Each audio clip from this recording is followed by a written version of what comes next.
નમસ્કાર વિદ્યાર્થી મિત્રો.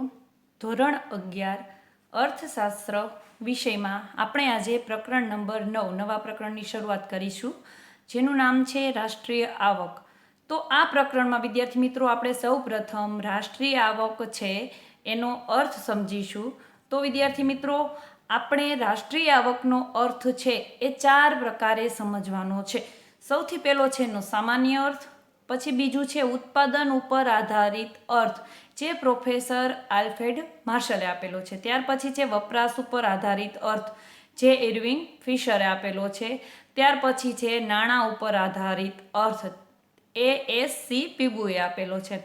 તો આપણે રાષ્ટ્રીય આવકનો સૌથી પહેલાં તો સામાન્ય અર્થ છે એ સમજીએ. તો સામાન્ય અર્થ એટલે શું? તો કે વર્ષ દરમિયાન જે દેશમાં ખેતી, ઉદ્યોગ અને સેવાના ક્ષેત્રો, તો આમાં જે કુલ ઉત્પાદન થયું એનું નાણાકીય મૂલ્ય છે તે દેશની રાષ્ટ્રીય આવક છે. તો વર્ષ દરમિયાન ખેતીનું કેટલું ઉત્પાદન થયું છે, પછી ઉદ્યોગોમાં કેટલું ઉત્પાદન થયું છે, અને સેવા ક્ષેત્રો છે જુદી જુદી, આરોગ્ય, શિક્ષણ, બેન્કિંગ, તો આ બધી ક્ષેત્રોમાંથી જે નફો મળ્યો તેનું નાણાકીય મૂલ્ય કેટલું થાય છે, એ નાણાં છે એને દેશની રાષ્ટ્રીય આવક કહે છે. હવે આપણે જ્યારે એવું કહીએ કે ભારતની રાષ્ટ્રીય આવક છે એ 128 લાખ કરોડ રૂપિયા છે, આપણે એવું કહીએ સામાન્ય રીતે, તો શું થાય? એનો અર્થ એવો થાય છે કે ભારતમાં ખેતી, ઉદ્યોગ અને સેવા આ ત્રણેય ક્ષેત્રો મળી અને આ ત્રણેય ક્ષેત્રોનું એક વર્ષ દરમિયાનનું છે જે નાણાકીય મૂલ્ય, જે આવક ગણવામાં આવે છે, તો એને 128 લાખ કરોડ રૂપિયા છે એની ચીજ વસ્તુઓ અથવા તો સેવાનું આપણે ઉત્પાદન કર્યું છે, અને એનું પછી નાણાકીય મૂલ્ય છે એ ગણવામાં આવે છે. એટલે સામાન્ય અર્થ છે એ એકદમ યાદ રહી જાય એવો છે. ત્યાર પછી બીજો એનો અર્થ આવે છે કે ઉત્પાદન આધારિત અર્થ, અથવા તો એવું કહી શકીએ કે ઉત્પાદન આધારિત વ્યાખ્યા. તો કોને આપી છે? તો કે પ્રોફેસર આલ્ફ્રેડ માર્શલે. તો એ એવું કહે છે, એ ઉત્પાદન ઉપર ભાર મૂકે છે. આલ્ફ્રેડ માર્શલ શું કહે છે કે વર્ષ દરમિયાન જે દેશમાં શ્રમ અને મૂડી, શ્રમ એટલે કે શ્રમિકો દ્વારા જે કામ કરવામાં આવે એ શ્રમ, અને મૂડી જે ઉત્પન્ન થાય છે, તો શ્રમ અને મૂડીનો જો કુદરતી સંપત્તિ એટલે કે જમીન દ્વારા આપણને જે મળતું હોય કુદરત પાસેથી, શું કહીએ આપણે એને કુદરતી સંસાધનો એવું પણ કહી શકીએ. એટલે શ્રમ અને મૂડીનો કુદરતી સંપત્તિ સાથે સહયોગ થવાથી, એટલે કે તમે કુદરતી સંપત્તિ કાંઈ મળ્યું, ધારો કે તમને જમીનમાંથી કંઈ રો મટીરિયલ મળે છે, તો એમાં તમે પૈસા રોકી અને એમાંથી નવી કંઈક ચીજ વસ્તુઓ મહેનત કરીને બનાવો, તો શું થાય? એમાં મૂડી પણ મળે અને શ્રમ પણ મળે. એટલે કુદરતી સંપત્તિનો શ્રમ અને મૂડી સાથે સહયોગ થવાથી જે ભૌતિક એટલે કે આપણે જે જોઈ શકીએ અને અભૌતિક ન જોઈ શકીએ તેવી, એટલે સેવાઓ, જેમ કે તમે નોકરી કરતા હોય તો એ સેવાઓમાં ગણતરીમાં આવે છે, અને કોઈ ચીજ વસ્તુઓ ઉત્પાદિત કરો તો એને શું કહેવાય? તો કે ભૌતિક જે વસ્તુઓનું આપણે ચોખ્ખું ઉત્પાદન કરીએ છીએ તેને દેશની રાષ્ટ્રીય આવક કહેવામાં આવે છે. હવે પ્રોફેસર માર્શલે શું કર્યું છે? તો કે આ વ્યાખ્યામાં એને ચીજ વસ્તુઓ અને સેવાઓનું ચોખ્ખું ઉત્પાદન કેટલું થાય છે એના ઉપર ભાર મૂક્યો છે, કે જેટલું તમે ઉત્પાદન વધારે કરશો એટલી આવક છે એ વધશે. એટલા માટે આ વ્યાખ્યાને ઉત્પાદનલક્ષી વ્યાખ્યા ગણાય છે. હવે તમને પ્રશ્ન ફેરવીને પૂછે તો એવું પૂછી શકે કે ઉત્પાદનલક્ષી વ્યાખ્યા છે એ જણાવો. તો તમારે આલ્ફ્રેડ માર્શલની ઉત્પાદનલક્ષી છે એ વ્યાખ્યા અથવા તો રાષ્ટ્રીય આવકનો ઉત્પાદનલક્ષી અર્થ છે એ જણાવો.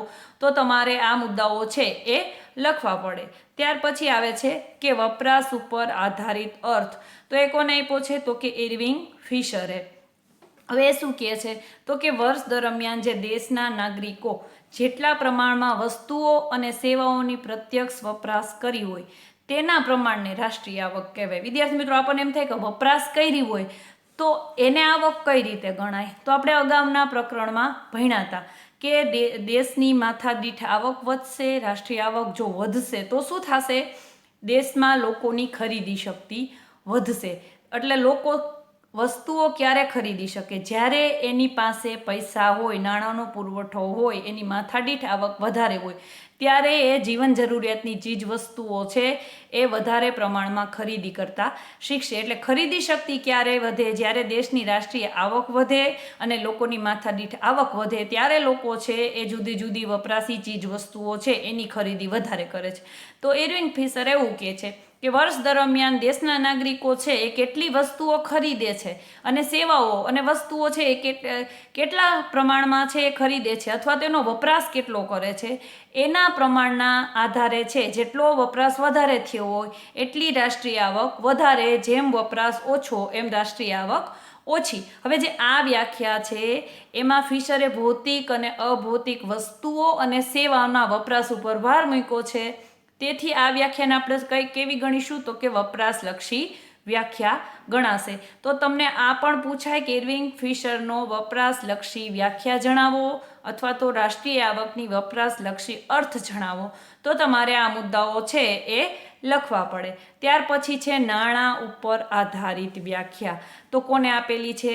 તો કે એસ.સી. પિગુએ. હવે એસ.સી. પિગુ શું કહે છે? તો કે રાષ્ટ્રીય આવક વસ્તુઓ અને સેવાનો એવો પ્રવાહ છે. એટલે કે રાષ્ટ્રીય આવક શું છે? તો કે વસ્તુ અને જુદી જુદી સેવાઓ એવો પ્રવાહ છે કે જેની ચૂકવણી નાણાં દ્વારા કરવામાં આવે છે. આપણે કોઈ પણ પાસેથી કઈ વસ્તુઓ ખરીદીએ અથવા તો કંઈ સેવા લઈએ, ઘરે તમે કામ કરવાવાળો નોકર રાખો તો તમે એની સેવા લ્યો છો, એ તમારું કામ કરે છે, એના બદલામાં તમે શું કરો છો? તો કે એને નાણાં ચૂકવો છો. કોઈ શિક્ષક છે નોકરી કરતો હોય તો એ શું કરે છે? સેવા આપે છે, એના બદલામાં તમે શું કરો છો? તો કે નાણાં ચૂકવો છો. એટલે કે કોઈ વસ્તુ કે સેવાના બદલામાં એની ચૂકવણી શું કરવામાં આવે છે? તો કે નાણાં દ્વારા કરવામાં આવી હોય છે અથવા જેને નાણાંમાં સહેલાઈથી આપણે રજૂ કરી શકીએ. એટલે કે એવી સેવા કે વસ્તુ કે જેનું મૂલ્ય આપણે નાણાંમાં બતાવી શકીએ, રજૂ કરી શકીએ, તો એને શું કહેવાય છે? નાણાં ઉપર આધારિત રાષ્ટ્રીય આવક કહી શકાય. આપણે બીજા શબ્દોમાં એને સમજીએ તો શું છે? તો કે વિદેશી આપણી જે આવક સહિતની.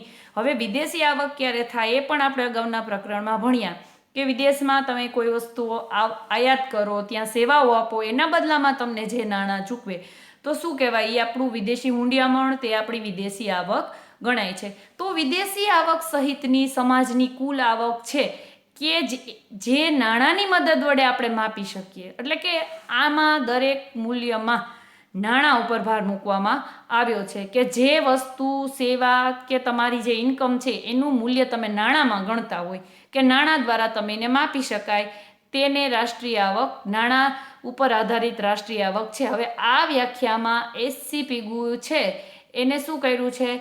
તો કે નાણાં ઉપર વધારે ભાર મૂક્યો છે. એટલા માટે આ વ્યાખ્યાને નાણાંલક્ષી છે એ વ્યાખ્યા ગણાય છે. તમને એક વાક્યના પ્રશ્નમાં ઘણી વખત આ પણ પૂછી શકે અથવા તો 2 માર્કના પ્રશ્નમાં પૂછી શકે. તો બધી જ વ્યાખ્યાઓ છે એ આપણે નોટ ડાઉન કરીશું અને યાદ રાખીશું. ત્યાર પછી છે હવે આપણે આ વિવિધ વ્યાખ્યાઓ 4 પ્રકારે અર્થ ભણ્યા, સમજ્યા. તો એના આધારે છે આપણે તારણો આવે. તારણો કયા કયા? તો કે પહેલું છે કે રાષ્ટ્રીય આવક એક વર્ષના ચોક્કસ સમયગાળામાં થયેલી આવકનું માપ છે. રાષ્ટ્રીય આવક છે એ તમારે ગણવી હોય તો એના માટે સમયગાળો કેટલો હોય? તો કે 1 વર્ષનો ચોક્કસ સમયગાળો હોય કે 2020માં ભારત દેશની રાષ્ટ્રીય આવક આટલી હતી. તો એ શું છે? 1 વર્ષનો ચોક્કસ સમયગાળો છે.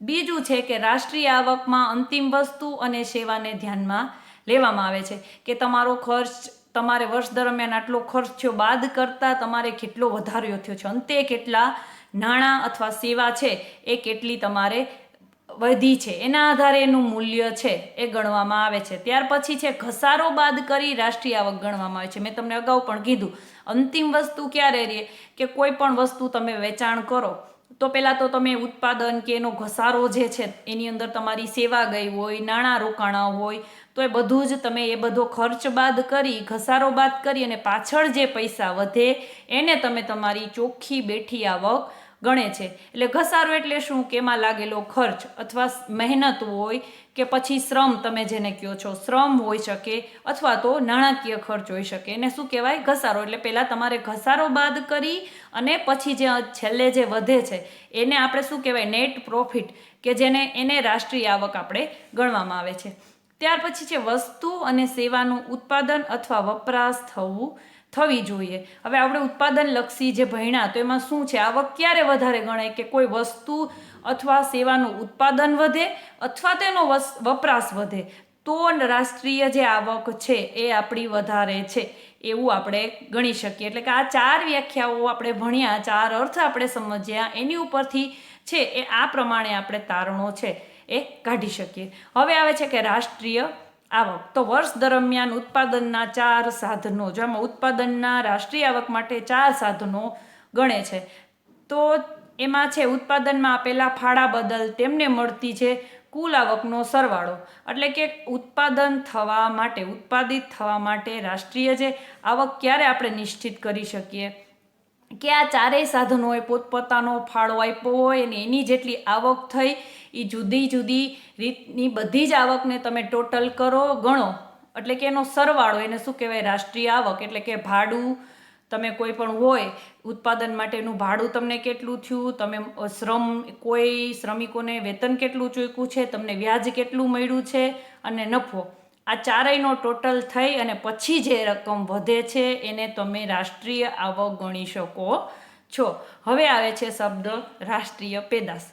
તો હવે રાષ્ટ્રીય પેદાશ કોને કહેવાય? તો કે વર્ષ દરમિયાન ઉત્પાદનના સાધનોથી દેશના જુદા જુદા ક્ષેત્રોમાં, જેમ કે ખેતી, ઉદ્યોગ અને સેવા, આ ક્ષેત્રોમાં જે અંતિમ સ્વરૂપની વસ્તુઓ અને સેવાના કુલ ઉત્પાદનના મૂલ્યનો સરવાળો, અને શું કહેવાય, રાષ્ટ્રીય પેદાશ. હવે જો આમાં સમજવાનું છે કે ઉત્પાદનના જુદા જુદા ક્ષેત્રો ક્યાં છે, તો એક તો છે ખેતી, એમાંથી આપણે ઉત્પાદન મેળવી શકીએ ઉદ્યોગો દ્વારા અને સેવાઓ દ્વારા. એટલે મુખ્ય 3 ક્ષેત્રો છે એમાંથી આપણે છે એ વસ્તુઓ ઉત્પાદન કરી શકીએ, શ્રમ મેળવી શકીએ, કાચો માલ મેળવી શકીએ. તો આ જે એનું જે છેલ્લું સ્વરૂપ હોય કે એનામાં જે આપણે બધો જ ખર્ચ કાઢતા જે નાણાંઓ વધતા હોય એનું જે ટોટલ થાય, એટલે કે જે કુલ ઉત્પાદન છે એના મૂલ્યનો સરવાળો. આપણે અગાઉ જોયું હતું ને, ભાડું, વ્યાજ, નફો, એ બધા જ. તો એનો સરવાળો શું કહેવાય? તો કે આપણા જે રાષ્ટ્રીય છે, દેશની છે, એ રાષ્ટ્રીય પેદાશ કહેવાય છે. કે આ જે વસ્તુઓ આટલી ઉત્પાદન થયું છે અને એનું મૂલ્ય કેટલું છે, તો કે આટલું મૂલ્ય આપણને વધ્યું છે. હવે શું છે, તો કે વર્ષ દરમિયાન દેશમાં વિવિધ પેઢીઓ દ્વારા ઉત્પાદન કરવામાં આવેલી વસ્તુઓ અને સેવાઓને શું કહેવાય છે? રાષ્ટ્રીય પેદાશ. એકદમ સહેલો અર્થ છે કે આખા વર્ષ દરમિયાન વિવિધ પેઢીઓ અથવા તો કંપનીઓ, ફેક્ટરીઓ દ્વારા ઉત્પાદન કરવામાં આવેલી વસ્તુઓ અને સેવાઓ, એને શું કહેવાય? આપણા દેશની રાષ્ટ્રીય પેદાશ ગણવામાં આવે છે. ટૂંકમાં રાષ્ટ્રીય પેદાશ એટલે શું થાય? તો કે ખેતી, ઉદ્યોગ અને સેવા ક્ષેત્ર દ્વારા આખા વર્ષ દરમિયાન કેટલું ઉત્પાદન થયું છે એને આપણા દેશની રાષ્ટ્રીય પેદાશ ગણવામાં આવે છે. જો હવે રાષ્ટ્રીય પેદાશ છે એમાં શું છે, તો કે જો રાજ્યનો હસ્તક્ષેપ ન હોય, એટલે કે રાજ્યનો હસ્તક્ષેપ એટલે શું, કે આપણે કોઈ વસ્તુ ઉત્પાદિત કરી હોય, આયાત કરો બહારથી, નિકાસ કરો, તેમાં અમુક પ્રકારના કરવેરા કે ટેક્સ જેને આપણે કહીએ છીએ એ લાગે છે, તો એ ક્યારે હોય? રાજ્યનો હસ્તક્ષેપ. જો કરવેરા કે ટેક્સ ન હોય, પછી વિદેશી વ્યાપાર ન હોય, તો વિદેશમાંથી તમે કોઈ વસ્તુ આયાત પણ ન કરતા હોય અને નિકાસ પણ ન કરતા હોય, એટલે કે ટેક્સ પણ ન હોય અને આયાત નિકાસ ન હોય, તો શું હોય? તો કે રાષ્ટ્રીય આવક અને રાષ્ટ્રીય પેદાશ બંને એક સરખા હોય છે. રાષ્ટ્રીય આવકમાં આપણે શું જોયું હતું કે સેવા જે ક્ષેત્રો છે, 4 ક્ષેત્રો, એનું નાણાકીય મૂલ્ય એટલે રાષ્ટ્રીય આવક, અને પેદાશ એટલે કે જે ઉત્પાદિત થાય છે આપણા દેશમાં એને શું કહીએ? પેદાશ. તો હવે જો કોઈ વસ્તુ ઉપર ટેક્સ ન લાગતો હોય, આયાત નિકાસ ન હોય, તો રાષ્ટ્રની આવક અને રાષ્ટ્રની પેદાશ એક સરખી હોય. પરંતુ શું થાય કે વસ્તુઓ ઉપરના વેરાને લીધે રાષ્ટ્રીય પેદાશ છે એ ઘણી વખત રાષ્ટ્રીય આવકથી વધુ હોય છે. એટલે કે રાષ્ટ્રમાં જે ઉત્પાદિત થયેલી વસ્તુ હોય તો એનું શું થાય, ઘણી વખત એ ઉત્પાદિત થાય તો એના પાછળ ઘણો ખર્ચ થઈ જાય છે. એટલે રાષ્ટ્રીય પેદાશ તમારા રાષ્ટ્રમાં જે ઉત્પાદિત થયેલી વસ્તુ હોય એ રાષ્ટ્રની આવક કરતાં વધી જાય છે. શું કામ? કે કરવેરાના કારણે કિંમત અને ઉત્પાદન ખર્ચથી વધારે હોય છે. હવે કોઈ વસ્તુ છે 5 રૂપિયામાં એક પેન્સિલ બનતી હોય, પછી શું થાય, એને ઉત્પાદનનો ખર્ચ 5 રૂપિયા લાગતો હોય તો એની ઉપર ટેક્સ આવે, તો ટેક્સના લીધે એની કિંમત કેટલી થઈ જાય છે? તો કે 7 રૂપિયા. એટલે એક કુલ આપણને 5 રૂપિયાની વસ્તુ આપણને ટેક્સના કારણે 7 રૂપિયામાં મળે છે. આ ઉપરાંત છે ઘણી વખત એવું એ બને છે કે જે ઉત્પાદકો હોય નાના ઉદ્યોગ કરતા કે નાના જે અમુક ઉદ્યોગો હોય અથવા તો અમુક પ્રકારના એવા નિશ્ચિત કરેલા ઉદ્યોગ હોય તો એના દ્વારા સરકારશ્રી તરફથી છે એને સબસિડી મળે છે, અમુક ટકાની નાણાકીય રાહત મળે છે, જેના કારણે શું થાય, રાષ્ટ્રીય પેદાશ છે એ રાષ્ટ્રીય આવકથી ઓછી હોય છે. શું કામ કે એક વસ્તુ ઉપર ટેક્સ કે કરવેરા હોય છે, જો કરવેરા અને આયાત નિકાસ ન હોય તો બંને સરખી રહે છે.